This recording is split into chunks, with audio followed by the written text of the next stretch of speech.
നല്ല ബ്ലഡ് ഒന്നും ഇപ്പൊ കിട്ടാതായി. എല്ലാവരും ജങ്ക് ഫുഡൊക്കെ കഴിച്ച്. ഇതെന്താ?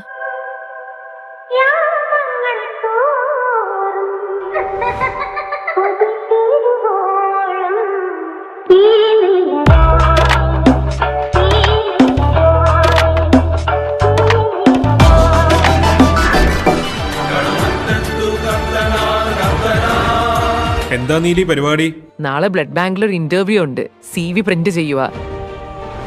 ഇത്ര വലിയ ബാഗൊക്കെ ആയിട്ടാണോ പോകുന്നത്? ഇതൊക്കെ എനിക്ക് പ്രിന്റർ മേടിച്ചപ്പോ ഗിഫ്റ്റ് കിട്ടിയതാ. കൊള്ളാം. അപ്പൊ ഓൾ ദി ബെസ്റ്റ്.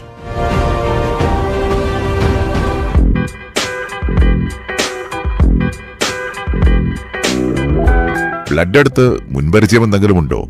ഉണ്ടല്ലോ. ഏത് ടൈപ്പ് ബ്ലഡ് ആണ് കൂടുതൽ ഇഷ്ടം? O negative. കിളിയേ കിളിയേ